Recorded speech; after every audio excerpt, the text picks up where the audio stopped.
I would lose my balance, my vision would go blurry, everything would slow down. But I just remember coming to the bench and being really confused.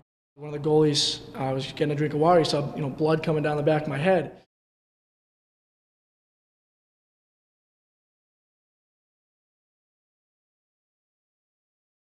When you hit your head from whatever direction, let's say the front part of the head, to something hard, you go like this. Oh, wow!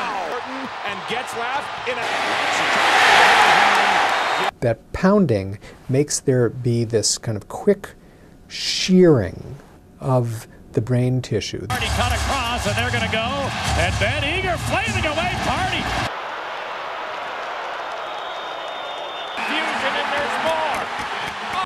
If there's another blow before it's fully recovered, that can be absolutely devastating, including death.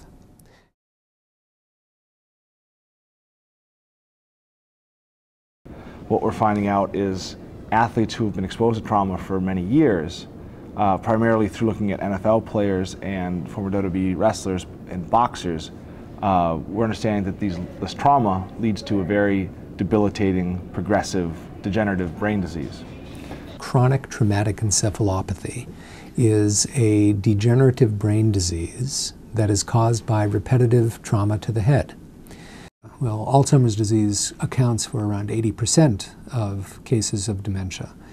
But there's lots of other reasons, and now what we're finding is that CTE is one of those causes of dementia. The brain damage that we find in athletes who go back too soon or suffer too much trauma didn't need to happen. It's the only preventable dementia out there, CTE. You had to fight through it. You had to learn how to play with your head feeling like that. Ted Johnson gets a concussion in a preseason game. 2 days later, at the first official practice, he's told he's not cleared to go. He goes out in a red jersey, and halfway through practice, the assistant to the athletic trainer goes up to him and gives him a blue jersey and says, "You're supposed to go to the next drill." And he says, "I'm not cleared." And he goes, "I was just told to give you the jersey." I really wasn't supposed to be in full contact drills. You keep a guy out for at least a week. Well, I was in practice full live contact 4 days later. And the very first hit I had, I got a second concussion.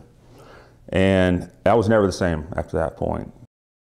Part of it was I didn't know exactly what was wrong with me either. I've had 2 shoulder surgeries and both my biceps torn and my foot broken. I know the risks of football. However, no one ever told me about the long-term potential effects from multiple concussions. No one had ever told me that.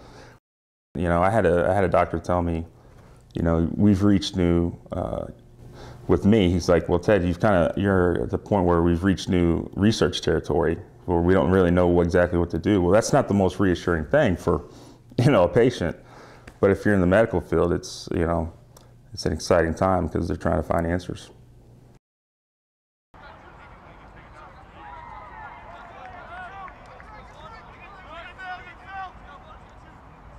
If you look at contact sports, we have millions of kids playing football, hockey, lacrosse, soccer, things that you bang your head around at. Studies are finding that 50% of those kids actually suffer concussions each season, whereas 5 years ago we were looking at the wrong research and we thought it was only about 5%.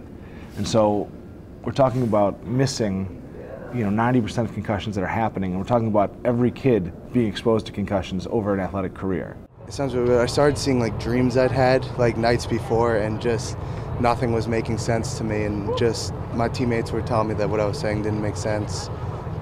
They took me out of the game, and I went to the hospital and they said I had a minor concussion. I didn't go to sleep that night because they told me I shouldn't, and I was playing. We had a game 2 days later, and I played in that game. Playing the sport demands that kids are going to be tough and not be a wimp. There's a difference between being playing wimpy and protecting the most valuable organ in your body.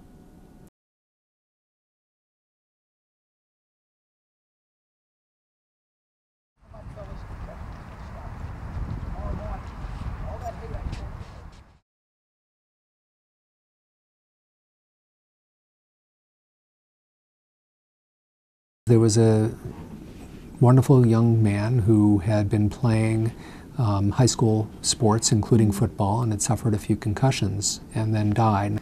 And we weren't expecting to see anything. He was a young guy. And what happened was we saw it. Not full CTE, but the very beginnings of it. Shouldn't be any. There shouldn't be any in a healthy 65, 70-year-old.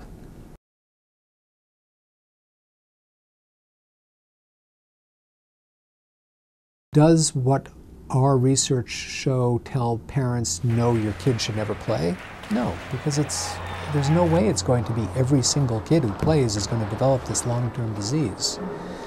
We need to find out who's at risk and then educate people about what those risk factors are.